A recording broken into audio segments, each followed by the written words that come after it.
আওয়ামী লীগের পুনর্বাসন করছেন তারেক রহমান নিজে। অবাক হচ্ছেন? হ্যাঁ, এটাই সত্য।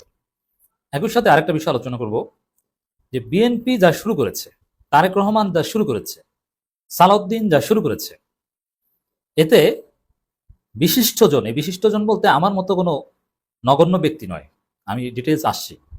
অতি গুরুত্বপূর্ণ ব্যক্তিরা স্পষ্টভাবে বলছে বিএনপিকে নিষিদ্ধ করা উচিত, এই সালাউদ্দিন আহমেদের বাংলাদেশের নাগরিকত্ব বাতিল করা উচিত। সালাউদ্দিন আহমেদের বাংলাদেশের নাগরিকত্ব বাতিল করার দাবি করেছেন ঢাকা বিশ্ববিদ্যালয়ের আন্তর্জাতিক সম্পর্ক বিভাগের অধ্যাপক, বিশিষ্ট রাজনীতি বিশ্লেষক, বুদ্ধিজীবী, বাংলাদেশের একজন শীর্ষস্থানীয় সিকিউরিটি এক্সপার্ট, নিরাপত্তা বিশেষজ্ঞ, স্ট্র্যাটেজিক এক্সপার্ট, সারা পৃথিবীব্যাপী যার সুনাম রয়েছে, professor M Shahiduzzaman sir, Ziaur Rahman যাকে স্যার স্যার বলতেন। যুক্তরাষ্ট্রে পড়াশোনা করেছেন, নানান বিষয় ডিগ্রি নিয়েছেন, অনেক লেখালেখি আছে। যুক্তরাষ্ট্রে ফরেন স্টুডেন্টস অফ দি ইয়ার পুরস্কারে ভূষিত হয়েছে। মানে আমার মতো কোনো ব্যক্তি না যে বললাম যে সালাউদ্দিনকে লাথি দিয়ে ভারত পাঠিয়ে দিন, না, প্রফেসর এম শাহিদুজ্জামান, যাকে জিয়াউর রহমান স্যার উদ্ধৃত, তিনি বলছেন সালাউদ্দিনের নাগরিকত্ব বাতিল করা দরকার, বিএনপিকে নিষিদ্ধ করা দরকার। হ্যাঁ, সঠিক শুনছেন, তিনি ফেসবুকে স্ট্যাটাস দিয়ে এটা লিখেছেন। স্যারের সাথে আমি পূর্ণ একমত, আপনাদেরও একমত হওয়া উচিত, এই ভয়েস রেজ করা উচিত। এখন হয়তো বা স্যারের বক্তব্যের গুরুত্ব, আমার বক্তব্যের গুরুত্ব বুঝছেন না, কিন্তু এমন দিন আসবে সামনে, হাজার হাজার জনগণ মিছিল করবে যে বিএনপি নিষিদ্ধ চাই, সালাউদ্দিনের নাগরিকত্ব বাতিল চাই। এই দিন আসবে, জাস্ট ওয়েট অ্যান্ড সি।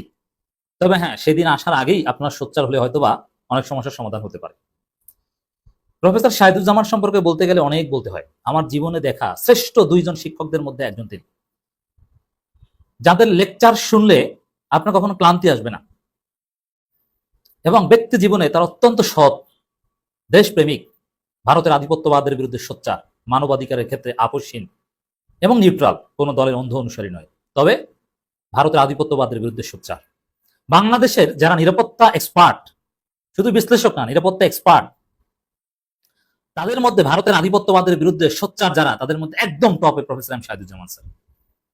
নানান প্রস্তাব তিনি করেছেন, কিভাবে এই ভারতের হেজিমনি থেকে আমরা বাঁচতে পারি, কিভাবে কার সাথে কি পরমাণু চুক্তি করা যেতে পারে, নানান বিষয় তিনি বলেছেন, সে আলোচনা যাচ্ছে না। তিনি বুঝে শুনেই বলেছেন যে বিএনপিকে নিষিদ্ধ করা উচিত এবং সালাউদ্দিনের নাগরিকত্ব বাতিল করা উচিত।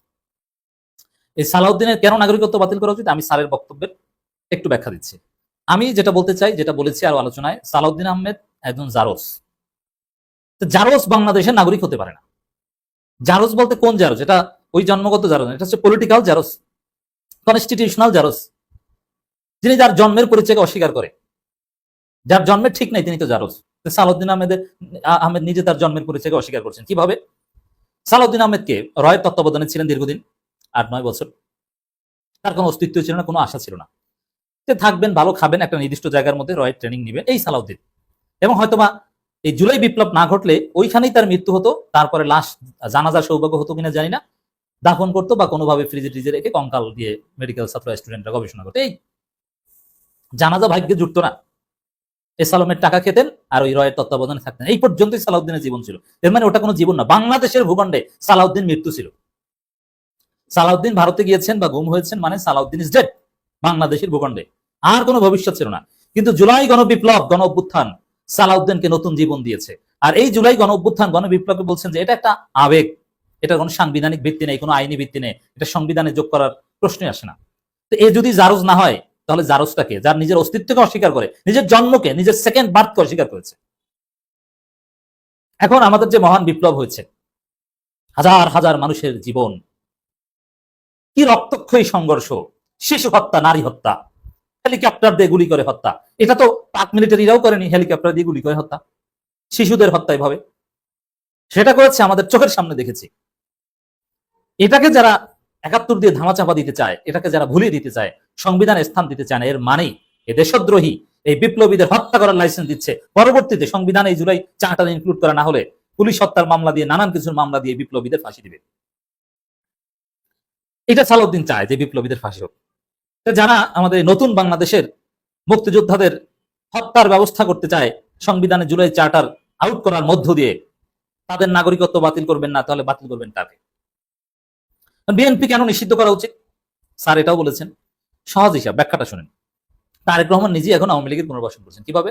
আপনারা এই বিএনপির যে ফজু পাগলা, সাবেক ছাত্রলীগ সভাপতি, সাবেক আওয়ামী লীগ নেতা, এখন বিএনপি করে। বিএনপির কি চেয়ারপারসন উপদেষ্টা না কি জানো, কি উপদেশ দিয়েছে, একটা ধৈঞ্চা পোস্ট।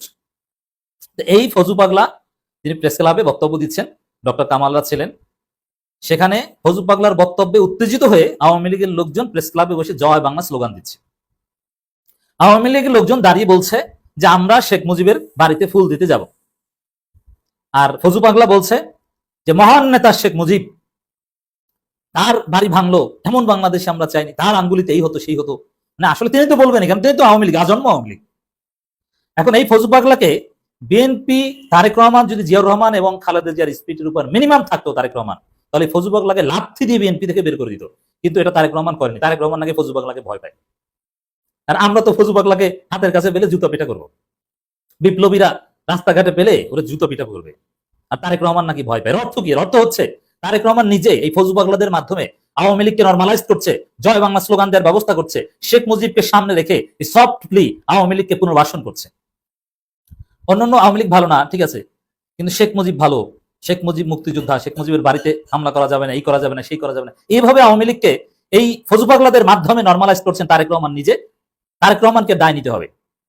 টোটাল বিএনপি এটাকে সমর্থন করে। বিএনপি যদি সমর্থন না করতো, তারেক রহমানের উচিত ছিল সাথে সাথে এই ফজু পাগলাকে এই বক্তব্য দেওয়ার কয়েক ঘন্টার মধ্যে বহিষ্কার করা, এবং বিএনপি নেতাদের উচিত এই ফজু পাগলাকে জুতা পেটা করা, যেখানে পাবে সেখানে জুতা পেটা করবে। এই ফজু পাগলারা আওয়ামী লীগের পক্ষে যেভাবে প্রকাশ্যে বলছে শেখ মুজিবের পক্ষে, মুজিব বন্দনা করছে, এবং বিএনপির ছাত্রীরা হুমকি দিচ্ছে। কি হুমকি? যে এই যে জামাত শিবির সমন্বয়করা, এই নাহিদ আসিফরা এত বাড়াবাড়ি করো, বিএনপি যদি আওয়ামী লীগকে গ্রিন সিগন্যাল দেয় তাহলে এই নাহিদ আসিফ ওদেরকে সবাইকে স্পটে মেরে ফেলবে, প্রশাসনের লোকজন। এই বিপ্লবীদের যারা মেরে ফেলার কথা বলে, আওয়ামী লীগকে গ্রিন সিগন্যাল দেওয়ার ভয় দেখায়, এরা কারা? এরা ভারতের দালাল, এদেরকে নিষিদ্ধ করা উচিত। অতএব আমার আহ্বান থাকবে ইন কনক্লুশন, প্রফেসর শাহিদুজ্জামান স্যারের বক্তব্যের ভিত্তি ধরে, বিএনপি দেশপ্রেমিক, বাংলাদেশপন্থী, ভারত বিরোধী বিএনপি আলাদা হয়ে যান। আপনারা নতুন বিএনপি গঠন করেন, তরুণ প্রজন্ম আপনাদের আগলে রাখবে। এই বিএনপি ভারতের বিএনপি, এই বিএনপি নিষিদ্ধ চাই। আমরা নতুন আরেক বিএনপি চাই, জিয়াউর রহমান এবং খালেদা জিয়া।